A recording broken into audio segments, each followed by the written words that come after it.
invité avec nous chaque soir pour décrypter les mouvements de la planète marché. Thomas Vett est avec nous, responsable de la gestion obligataire de Spirit Asset Management. Bonsoir Thomas. Bonsoir Grégoire. Damien Charlet, à nos côtés, le directeur de la gestion sous mandat de Mandarine Gestion. Bonsoir Damien. Bonsoir Grégoire. Et Pierre-Alexis Dumont, directeur des investissements de Sycomore Asset Management, nous accompagne également. Bonsoir Pierre-Alexis. Bonsoir Grégoire. Commençons par effectivement ces deux trades qui marquent le début d'année, ces deux tendances de marché qui marquent le début d'année 2025. Je le disais, à l'envers de ce qu'on a pu observer en 2024, à commencer peut-être par la détente des taux longs américains. Ça tombe bien, ça fait partie des objectifs de Donald Trump, Thomas. Qu'est-ce qu'on peut dire de ce mouvement qui a ramené le 10 ans américain de 4,80 à 4,30 aujourd'hui ? Effectivement, aujourd'hui, c'est en plus une journée assez forte, moins 10 points comme le précisait Pauline. Bon, c'est dû aux data un peu sur le sentiment qu'on a eu aujourd'hui. Mais globalement, c'est assez séquentiel. 2024, c'était une année où les taux sont montés sur les 3-4 premiers mois, puis ont rebaissé fortement, puis sont remontés très fortement après l'élection de Trump. Mais globalement, depuis décembre, les taux d'intérêt à 10 ans US sont passés de 4,10 à 4,80. On est redescendu à 4,30 entre mi-janvier et maintenant. Donc, ça fait c'est une oscillation. C'est une oscillation, voilà. Après, quand on regarde un petit peu plus en détail de comment vont évoluer ces taux, donc la grosse remontée de décembre de 4,10 à 4,80, c'était quasiment uniquement de la prime de terme liée à Trump. Prime incertitude liée aux tarifs, liée à sa crédibilité par rapport au déficit, au budget, au 3,33 de Bessent, voilà. La baisse qu'on vient de connaître de 4,80 à 4,30, elle est un petit peu différente puisque dans un premier temps, ça a été un repricing de cette prime de terme en disant finalement les tarifs pour le moment sont un peu moins forts que prévu. Le déficit, Musk a commencé à coter un petit peu avec le Doge, donc bon, il y a des espoirs là-dessus. Donc là, c'est la prime de terme qui diminue. Et le deuxième trade qu'on voit aussi aujourd'hui, c'est les taux courts baissent aussi parce que niveau économique, niveau macro, ça décélère un petit peu, ou du moins le sentiment décélère ou se diminue, et donc il y a un repricing aussi des taux courts. Aujourd'hui, il y a moins 10 points de base sur le taux à 10 ans, mais le taux à 2 ans bouge à peu près dans le même sens. Et qu'est-ce que ça amène comme réflexion sur la partie macro américaine ? C'est vrai qu'on a entamé, alors on finit 2024 en fanfare, on a entamé 2025 avec beaucoup de confiance sur la capacité de l'économie américaine à maintenir un régime de croissance soutenu. Est-ce qu'il faut réviser un peu son jugement ? Est-ce qu'on a peut-être devant nous les prémices d'un ralentissement conjoncturel, cyclique de l'économie américaine qui pourrait être déjà plus appuyé que prévu et qui arriverait peut-être plus vite que prévu aussi dans la séquence, Thomas ? Il est encore tôt pour affirmer qu'un rallentissement à court terme est prévu. Pour le moment, ce qui décélère, c'est surtout, comme on l'a dit, les chiffres de sentiment. Sur l'emploi, les enquêtes. Sur l'emploi, il y a aussi les jobs qui sont sortis un petit peu en dessous et quelques indicateurs comme ça, mais le taux de chômage reste à 4%. La croissance, elle est attendue toujours à 2,3 sur la fin d'année. Donc, ça décélère, mais très doucement pour le moment. C'est plus de la crainte liée à la politique de Trump qu'un réel impact sur l'économie pour le moment. Est-ce que ça va arriver ? J'en sais rien, potentiellement. Mais ce qui est sûr, c'est que le grand trade-off qu'il y aura, ça sera entre cette décélération, qu'elle vienne de la croissance ou de l'emploi, versus l'inflation. Parce que l'inflation, il y a quand même très peu de chances à court terme qu'elle diminue. Et donc, que ce soit au niveau de la Banque Centrale Européenne ou là, de la Fed aux États-Unis, ça va être assez compliqué, assez ténu. La ligne va être assez fine entre une inflation qui aura très peu de chances de retourner sur des niveaux normaux à court terme et la croissance qui peut être impactée à court terme par la politique de Trump. Donc, est-ce que la Fed va faire le trade-off ? Qu'est-ce que va regarder la Fed ? Voilà, elle a fait déjà plusieurs moves en quelques mois. À l'été, quand les taux ont rebaissé fort, c'est parce que la Fed a dit je regarde le marché de l'emploi qui se détériore, puis finalement le marché de l'emploi est revenu à 4%, enfin le taux de chômage est revenu à 4%. On n'est plus inquiet sur l'emploi. Par contre, l'inflation, attention, boum, les taux remontent. Donc voilà, la Fed va jongler entre les deux, mais ce qui est sûr, c'est que le Fed put est toujours là. La Fed interviendra si il faut qu'elle intervienne. Et elle a de la marge de manœuvre à 4,5 sur les taux, sur la borne haute des taux. Elle n'a pas épuisé toutes ses cartouches. Elle a encore de la marge jusqu'au taux neutre. Pierre-Alexis, oui, je sais pas, on peut passer par une petite séquence, au moins dans le narratif, stagflationniste, là, aux États-Unis, croissance qui se mettra à décevoir. Les indices de surprise économique sont négatifs aux États-Unis, ce qu'on n'a pas vu depuis une paire d'années maintenant, quasiment. Oui, mais je pense que là, on corrige d'un mouvement très fort, notamment sur la confiance avec l'élection de Trump. Donc les esprits animaux qui s'étaient libérés. Ce qui est sûr, et je suis tout à fait en ligne avec ce qui vient d'être dit, c'est-à-dire qu'on reste quand même sur une tendance relativement positive sur l'économie américaine, et il faudra un certain nombre de chiffres pour confirmer qu'on a un ralentissement. Après, la stagflation, c'est vraiment l'épée de Damoclès au-dessus des marchés. C'est-à-dire que si on rentre dans une politique stagflationniste, là, évidemment, c'est un vrai coup d'arrêt sur les marchés financiers. C'est clair que c'est pas bon pour les actifs risqués. Ah ben non, stagflation, pas de croissance de l'inflation, c'est évident. Et en plus, c'est pas évident de trouver des actifs refuges dans ce contexte-là. Vous avez un peu l'or et autres, mais bon. L'inflation, c'est faire. La déflation, on a appris. La stagflation, c'est compliqué. Donc les taux ont du mal à baisser, et l'inflation avec le manque de croissance a un impact sur les actifs risqués classiques. Donc ça, c'est clair que c'est un risque à surveiller. Et c'est vrai que ça, je pense que 2025, c'est un peu une année où on risque d'être surpris. C'est vrai qu'on a en face de nous une politique qui est disruptive, qui est anticipée et qui est vraie normalement et relativement positive pour l'économie, hein. Mais tout va dépendre du séquençage des éléments, puisque vous avez des éléments qui sont positifs et des éléments qui sont négatifs en théorie économique, hein. Les éléments positifs, c'est la déréglementation, les impôts, ouais. Voilà, ça on les a bien identifiés, mais pour l'instant ils sont entre guillemets moins mis en avant et prendront peut-être un peu plus de temps aussi à se voir. Et la séquence négative aujourd'hui qu'on voit, c'est la partie tarifaire, hein. Ici, Monsieur Trump le président Trump met en œuvre tous ces tarifs. Il faut savoir qu'on aura des niveaux de tarifs qui seront comparables aux années 30. Hein. Oui. Et donc les années 30, si on se sert de l'histoire en tant que guide, ça n'a pas donné grand-chose. Oui, les crises inflationnistes, généralement, n'apportent pas grand-chose de très bon. Donc c'est un vrai... Et c'est vrai que... Et le marché est complaisant sur cette histoire de tarifs, parce que comme le rappelait Thomas, à l'élection de Trump, on a vu le retour de Tarifman, les primes de terme d'incertitude ont augmenté, le marché s'est un peu préparé à ce choc tarifaire. Et puis Trump s'installant à partir du 20 janvier, c'est vrai que le marché, semble-t-il, a délaissé un petit peu ce sujet. Aujourd'hui, si je ne dis pas de bêtises, les seuls tarifs qui ont été appliqués, c'est 10% sur la Chine. Sur le reste, aucune des menaces brandies par Trump n'a été exécutée. Je pense sincèrement qu'il est dans des anticipations rationnelles, c'est-à-dire qu'avec l'équipe qu'il a autour de lui, on voit mal comment cette équipe mettrait à mal l'économie américaine. Donc, J'entends. Vous avez ça, c'est la pierre angulaire du raisonnement du marché aujourd'hui. Donc, il faut dealer. Et donc, les deals, c'est des deals qui, a priori, avec l'équipe économique qu'il a en face de lui, qui seront plutôt créateurs de valeur. Donc, c'est en ça. Okay. Par contre, voilà, après, c'est un problème d'exécution. Et souvent, la politique, vous avez les discours et après les actes. Et c'est les actes qui font les prix à moyen terme, hein. Donc, s'ils se trompent, et voilà, vous avez en effet un risque de décision. Une erreur de décision, là, ça peut... Une erreur de décision, voilà. Alors après, je pense qu'ils corrigeront, mais ce qui veut dire derrière ça, c'est que on a été surpris depuis le début de l'année, hein. On est en vrai pen trade, hein. Trop de consensus ont tué le consensus, hein, c'est classique en finance, et là on le voit, et on peut continuer à être assez surpris cette année, hein. Ça c'est évident. Donc les deux trades qu'on va décrypter, parce qu'on n'a pas parlé encore des actions européennes, mais vous dites c'est pen trade, c'est trades qui se font dans la douleur parce que tout le monde est positionné, enfin beaucoup sont positionnés dans le sens inverse. Ça peut amener la dynamique encore un peu plus loin.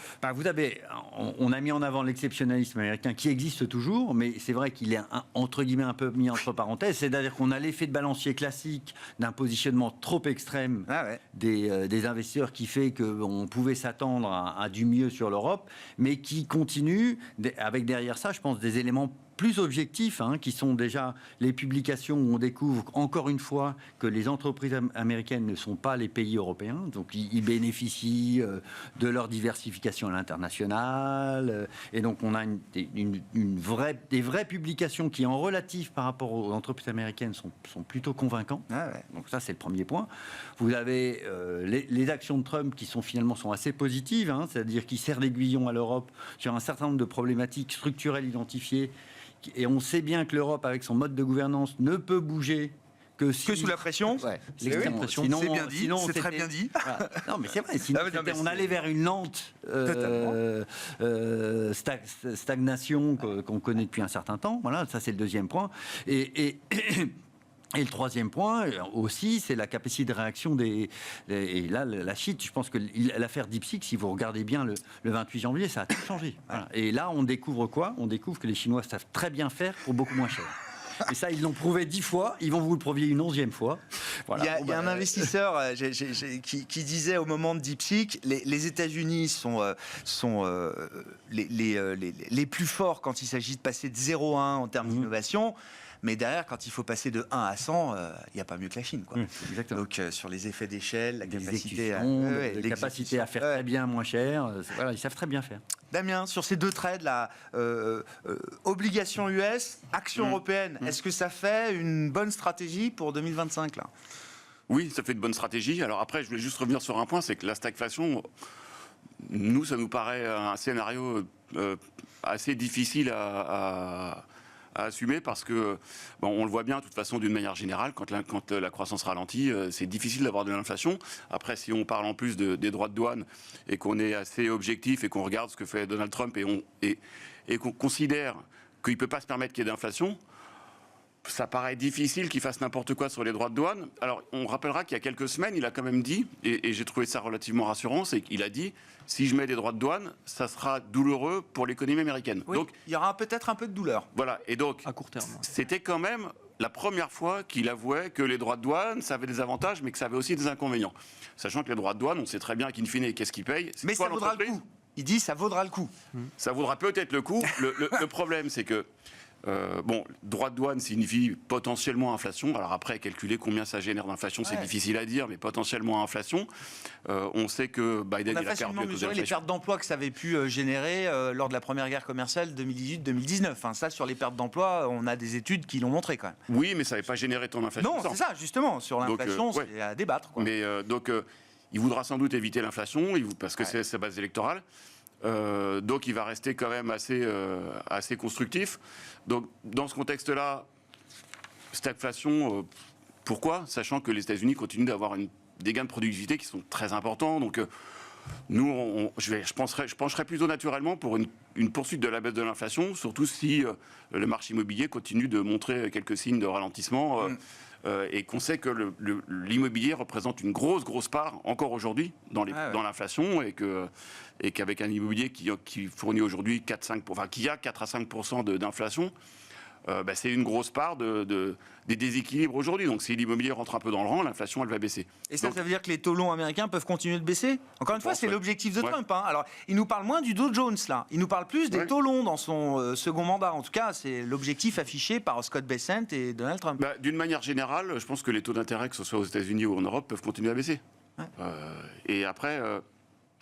oui, il veut que les taux d'intérêt baissent, mais enfin, il veut que l'économie monte, il veut que le dollar baisse, enfin, il veut tout en même temps et tout et son contraire. Donc, il ne pourra pas tout avoir, mais ça paraît relativement naturel ça nous paraît relativement naturel que l'inflation, la tendance soit plutôt baissière que haussière, sauf mauvaise surprise.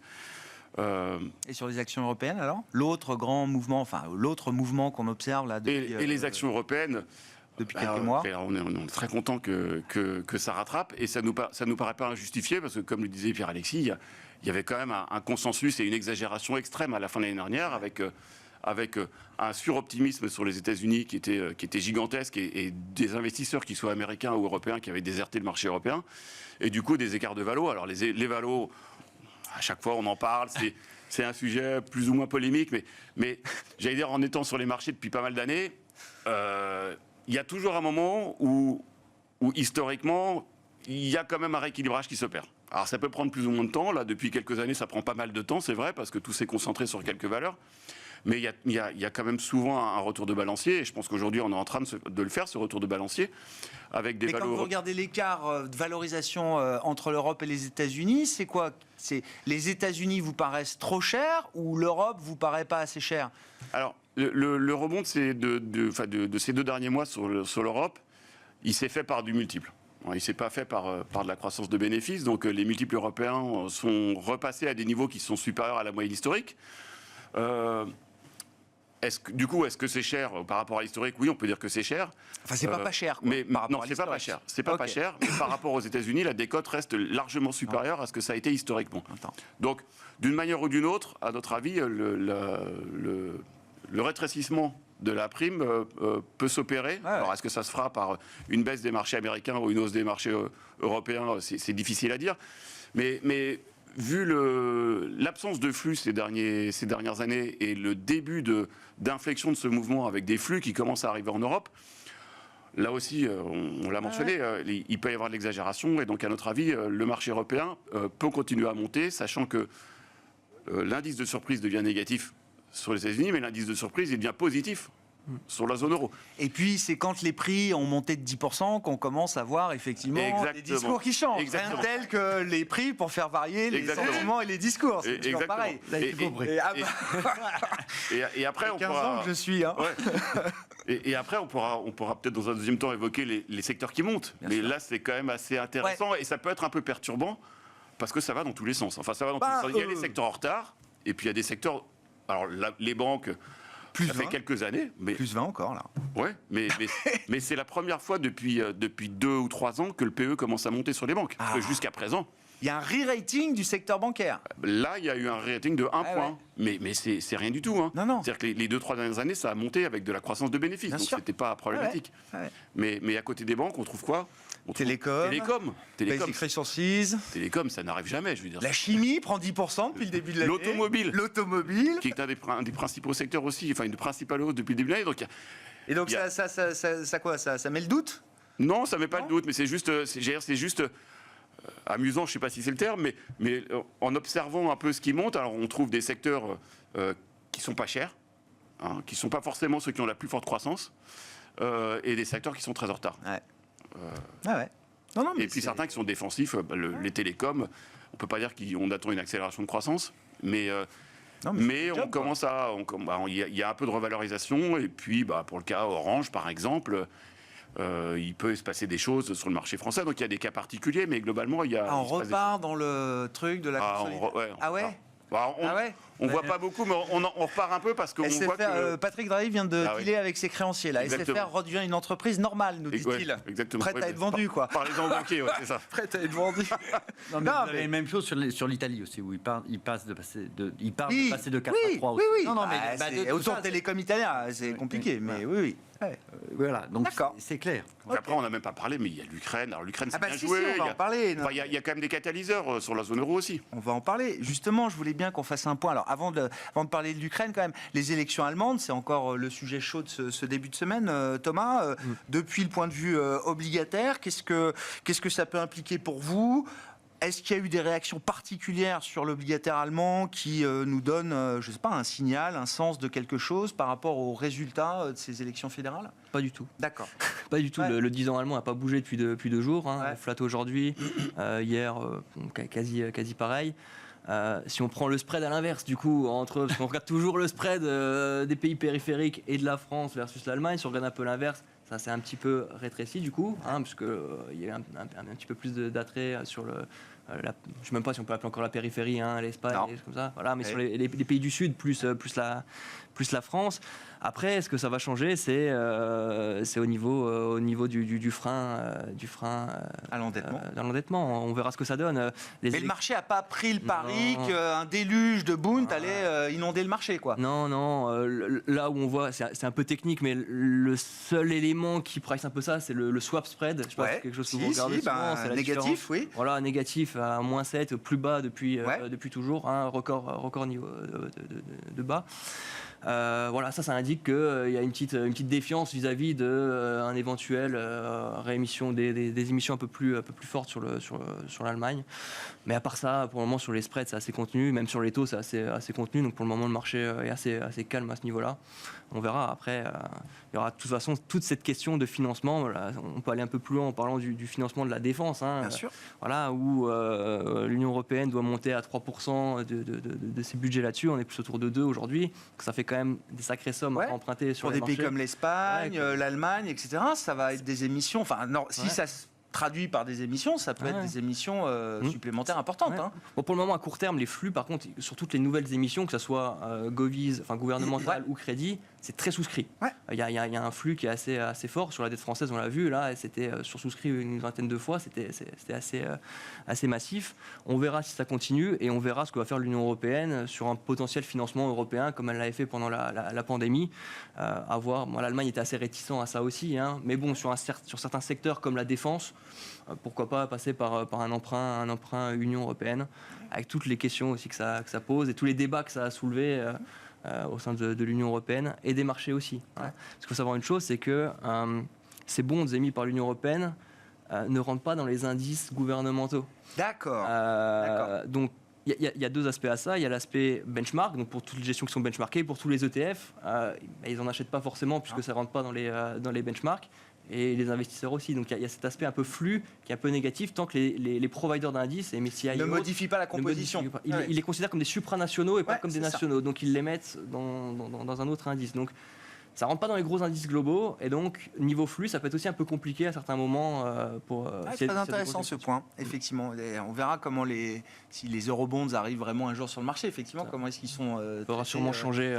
Faudra mettre une petite pression sur les providers. Ce sera pas le sujet le plus compliqué peut-être pour les eurobonds. L'idée d'un cessez-le-feu, là aussi, alors dans le sillage des élections allemandes, il y a les questions de défense, de financement de la défense, et puis évidemment vient s'ajouter à ça la perspective peut-être d'une trêve ou d'un cessez-le-feu prochain entre la Russie et l'Ukraine. Qu'est-ce que ça implique pour l'Europe, pour les marchés globaux et l'Europe notamment Non, mais là, c'est la prime de risque sur l'Europe. Ouais.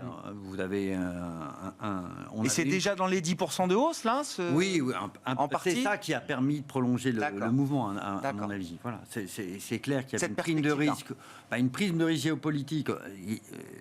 Pendant 6 à 9 mois, l'Europe, et même depuis même un peu plus longtemps, a été considérée comme quasiment ininvestissable par beaucoup d'investisseurs internationaux à cause de cette prime de risque géopolitique. Vous aviez une incertitude politique sur les deux grandes économies de la zone euro, plus l'incertitude autour du conflit ukrainien et en plus la bande de Gaza. Donc là, on a quand même... Là-dessus, on parle d'un point très très bas, hein, donc ça c'est un peu un rebond de fond de piscine, hein, ça c'est évident, mais voilà, les marchés le prennent en compte et donc ça permet évidemment d'augmenter un peu la visibilité. On a maintenant un peu plus de visibilité sur la politique allemande. Alors après, ça peut faire réagir parce qu'on est vraiment dans le scénario médian. Non, c'est vraiment médian, c'est-à-dire on a une coalition qui peut se faire à deux partis. Voilà, mais on n'aura pas de capacité d'avoir les deux tiers. Donc, on va rester dans une orthodoxie budgétaire. Si vous regardez c'est pas pour tout de suite, hein, la réforme du frein d'indépendant. Il le dit, Merz. Attendez pas quelque chose de rapide. Et de toute façon, il faut voir que faut pas s'attendre non plus au grand soir. Il y a que la France qui croit ça en Allemagne, hein, sur les politiques budgétaires. Je pense. Ce qui est attendu, c'est que la défense sorte des règles de déficit, donc ça c'est quand même pas négligeable, et sans doute aussi des eurobonds pour financer justement ces efforts de défense ou potentiellement. Ça c'est bon boursièrement pour le secteur de la défense qui a déjà anticipé beaucoup de choses. Hein. Visiblement les valos sur du Rheinmetall ou autre, ça peut faire peur, quoi. Si vous regardiez les paniers ukrainiens, voilà, c'est déjà assez bien anticipé. Donc voilà, et si on se place encore dans le mode de gestion qu'on connaît maintenant depuis quelques mois, à partir du moment où c'est bien annoncé, c'est le moment où il faut maintenant vendre. Il faut être un peu plus contrariant. D'accord. Voilà. Après, il n'en reste pas moins qu'il y a un certain nombre de secteurs sur lesquels il y avait des défis structurels. Le secteur de la chimie en Allemagne, avec les prix du gaz et les prix de l'énergie, on pourrait retrouver un peu moins de spread. Et une plus forte, capacité de diversification de nos approvisionnements, ce qui serait relativement positif. Alors, c'est pas pour tout de suite. C'est-à-dire, on reviendrait acheter du pétrole russe, du gaz russe, on n'a jamais arrêté d'en acheter, puisque ça resté autorisé. Oui, mais on pourrait remettre en route les gazoducs, voilà. Donc voilà. Après, la réalité, c'est qu'ils ont été endommagés, donc ça prend du temps. Par contre, comme on est sur des marchés organisés sur le gaz, on a tout à fait la capacité que les intervenants de marché prennent de l'avance et ce sera anticipé par les marchés. Voilà. Donc tout ça est quand même relativement positif, notamment pour l'industrie allemande qui a beaucoup souffert des coûts d'énergie. Et si vous écoutez les chimistes allemands, ils vous disent voilà, moi j'investis tout sauf en Allemagne pour l'instant. Voilà, donc on peut avoir une rhétorique qui est bien meilleure. Voilà. Et ça, je suis complètement d'accord avec Damien, ça peut alimenter disons une réduction de décote qui est, c'est vrai, extrême entre l'Europe et les États-Unis. Et en plus, si on a une capacité, disons, de réaction de l'Union européenne face, disons, aux défis que nous pose l'administration Trump, vous avez un double effet qui est potentiellement positif, plus la Chine. Donc on a une conjonction d'éléments qui peut vraiment faire prolonger le mouvement. Il y a des haies à franchir, mais c'est des haies potentiellement franchissables, quoi. En tout cas, nous, chez Sycomore, on a été le premier à reconnaître que, qui étant plutôt positif États-Unis, négatif Europe, tout le monde, on a eu tendance à changer, à rééquilibrer. Oui, bien sûr. Dans une logique aussi, dans un monde multipolaire, vous avez tout intérêt en tant qu'investisseur à être investi sur tous les pôles. Puisque vous ne savez pas a priori quel est le pôle qui se sortira le mieux de cette situation. Donc c'est aussi une logique de diversification. Oui, bien sûr. C'était pas la diversification, c'est pas ce qui a le plus payé l'an dernier, mais là je disais, le Nasdaq est négatif et le reste du marché continue d'avancer. Comment on aborde l'investissement en actions européennes là justement, partant de cette base, partant de ces plus 10% de rattrapage, comment est-ce qu'on rentre sur ce marché si on a envie d'y rentrer encore aujourd'hui, Damien? Rentrer encore aujourd'hui, c'est plus délicat. Maintenant, je pense qu'il faut aussi rappeler quelque chose, c'est que perçu de la France, la situation européenne paraît très mauvaise, mais il y a quand même beaucoup de pays qui vont extrêmement bien ou alors qui vont aller mieux. Donc, si on retire par exemple la France et l'Allemagne, les PMI sont à 53. Donc tout va pas si mal que ça en Europe. On a un marché de l'emploi qui finalement tient pas si mal, même en France. Même en Allemagne, et après on aura peut-être du mieux en Allemagne parce qu'on part de moins 0,2, et en France, bon là on sait que la France ça va être difficile cette année, mais sinon globalement la tendance n'est pas si mauvaise que ça en Europe. Et je pense que ça c'est important aussi d'un point de vue psychologique, aussi bien pour les consommateurs que pour les investisseurs. C'est-à-dire que on sait très bien que tout ça est très très psychologique, aussi bien la croissance des PIB que la hausse des marchés boursiers. Si jamais il y a un peu de stabilité, un peu de stabilisation, on peut très bien avoir des bonnes surprises sur le consommateur allemand, on peut avoir des bonnes surprises sur le consommateur français si par hasard le gouvernement Bayrou tient au-delà du mois de juin où potentiellement il peut y avoir une nouvelle dissolution. Et un peu de stabilité, un peu de retour à la consommation égale un peu de croissance en plus. Sachant qu'aujourd'hui, on compte quand même pas sur grand-chose. Et tout ça dans un contexte où, en plus, et ça on n'en parle pas beaucoup non plus, parce que vu de la France, quand on a 6% de déficit public, on a du mal à s'imaginer que c'est différent ailleurs. C'est pas très compliqué de regarder quand même. Mais il y a plein de pays européens qui sont autour de 3, voire à moins. Donc la situation budgétaire d'autres pays européens n'est pas si négative que ça non plus. Donc, on a quand même des bases qui ne sont pas si mauvaises que ça. Et Pierre-Alexis l'a dit tout à l'heure, les résultats des entreprises européennes sont plutôt corrects. Donc, tout ça, ça nous donne une image de relative de solidité. Donc, je pense qu'il ne faut pas avoir peur d'aller sur le marché européen. Après, une fois de plus, sur la durée, on est bien d'accord, la croissance structurelle des États-Unis est supérieure. Donc, le pari européen, c'est un pari, j'allais dire, tactique, 3 mois, 6 mois, 9 mois, j'en sais rien, on verra. Mais aujourd'hui... on n'est pas du tout... Alors, nous, on avait parlé au mois de décembre, on est plutôt exposé Europe, et ça nous pose aucun problème. Est-ce que face à ça, il faut craindre une vraie baisse du marché américain ? Qu'on n'a pas aujourd'hui. Alors peut-être sur quelques valeurs du Nasdaq, c'est très spécifique, mais Nvidia fait plus rien. Le Nasdaq baisse un peu, mais il n'y a pas eu de moins 10, moins 15 encore sur les grands indices américains. Alors les marchés américains, en particulier technologiques, sont encore chers. Disons que le scénario, mais qui est difficile à anticiper, qui serait un scénario beaucoup plus négatif, c'est qu'on sait que l'économie américaine et les marchés américains ont été très soutenus par la consommation, qui elle-même était soutenue par les marchés financiers. Donc c'est une espèce de serpent qui se mord la queue. Et si jamais les marchés américains se mettaient à baisser... Donc l'effet richesse, quoi. Ouais, exactement, l'effet richesse. Donc si on a un effet richesse qui commence à devenir négatif sur les bourses, plus potentiellement un effet richesse sur la partie immobilière qui est moins favorable, avec une confiance du consommateur qui commence à montrer les quelques signes de faiblesse, alors qui ne sont pas encore structurels, hein, mais chez les démocrates, on s'inquiète très vite dès que la confiance baisse chez les démocrates. Voilà, c'est ça.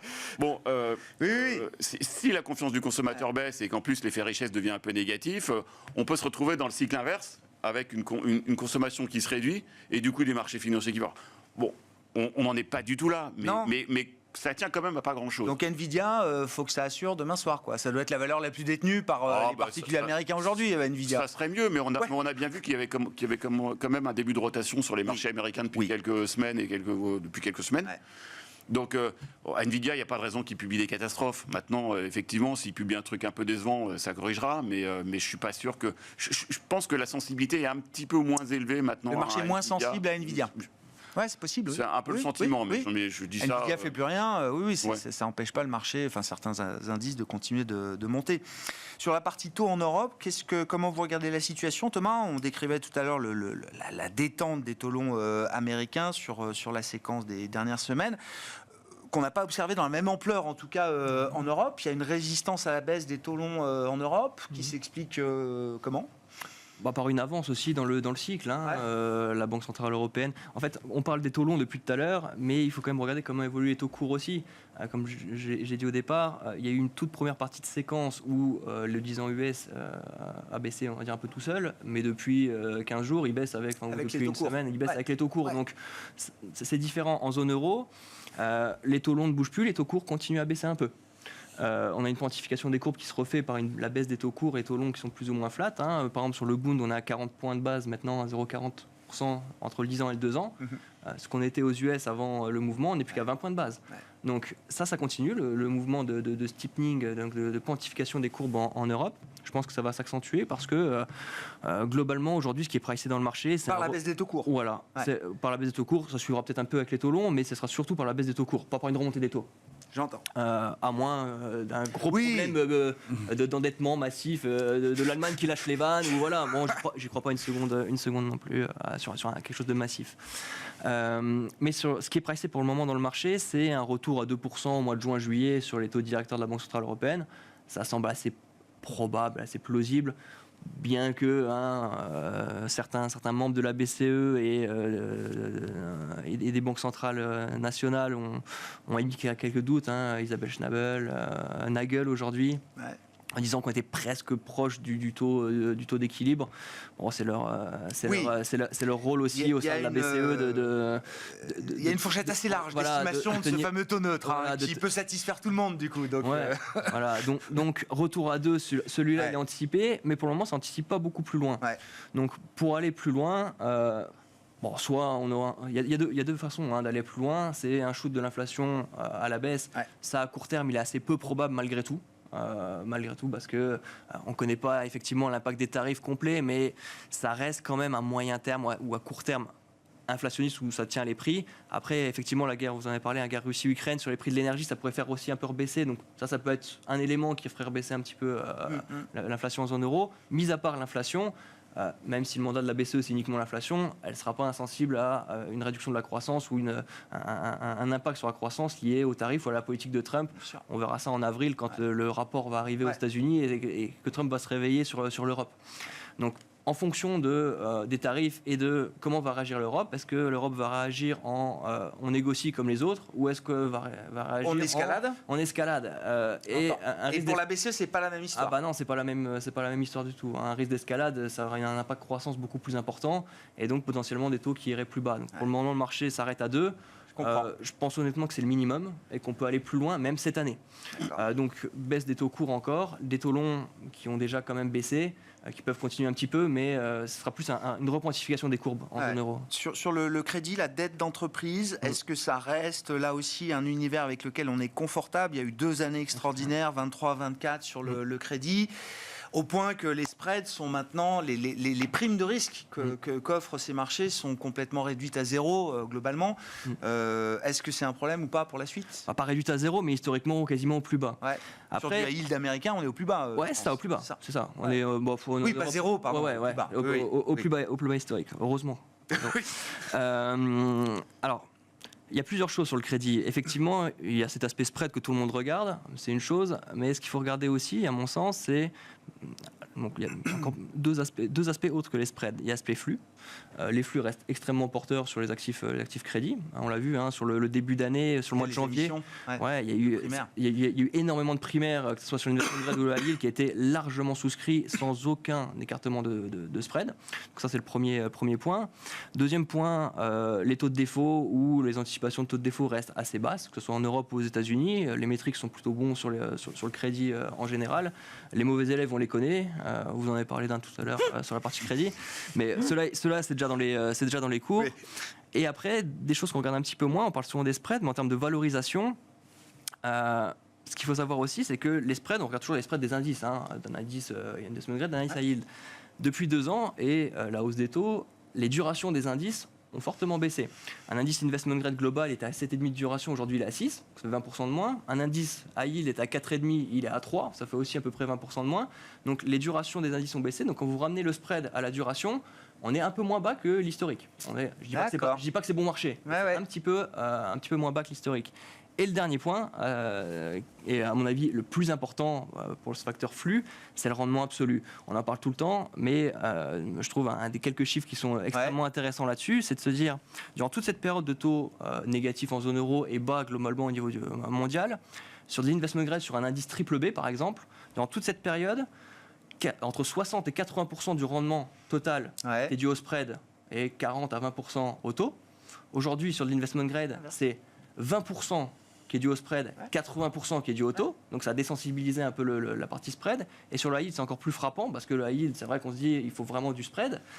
Donc c'était entre 80 et 90% de spread à l'époque. Aujourd'hui, c'est 40% de spread, 60% de taux. D'accord. Donc la logique de portage s'impose partout là. La logique de portage, tant qu'on est dans une vue de baissière ou au moins stagnante sur les taux, pas de vue haussière sur les taux, ça fait toujours du sens. Ouais. La logique de portage obligataire là garde tout son sens encore aujourd'hui. Pierre-Alexis. Oui, je pense que il faut raisonner en taux absolu. Vous avez quand même ça vous je sais pas, le spread, la prime de risque, c'est quand même ce qui permet d'être confortable s'il y a un souci, un ralentissement, quelque chose de pas. Si vous mettez des scénarios extrêmes de type stagflation, un peu hors du scope. Non, mais petit ralentissement conjoncturel américain. Mais après, là, vous allez raisonner en relatif, c'est-à-dire que vous avez un petit peu d'inflation, donc il faut être investi et les actifs risqués qui protègent entre guillemets un peu plus de l'inflation sont intéressants. Donc déjà, le fait d'être dans un monde plus inflationniste fait que vous avez tendance à aller beaucoup plus vers ce type d'actifs-là. La deuxième chose, c'est qu'il faut regarder du coup la prime de risque entre actions américaines et taux américains. Et là, c'est largement à l'avantage des taux américains. Clairement. Sur le crédit sur le crédit, le rétrécissement de taux, pour nous, ce que ça génère surtout, c'est un arbitrage entre le high yield qu'on a privilégié historiquement et l'investment grade. D'accord. Parce que c'est vrai que le rendement risque est quand même maintenant moins favorable sur le high yield avec des spreads très bas. Alors que sur l'investment grade, on a un risque lié à l'économique qui est moins élevé. Et on a un sur la signature, et on a un portage qui est toujours très, très correct et supérieur à l'inflation. Donc investment grade, les yeux fermés. Merci messieurs, merci d'avoir été les invités de Planète Marché ce soir. Damien Charlet, Mandarine Gestion, Thomas Vett, Spirit Asset Management et Pierre-Alexis Dumont, Sycomore Asset Management.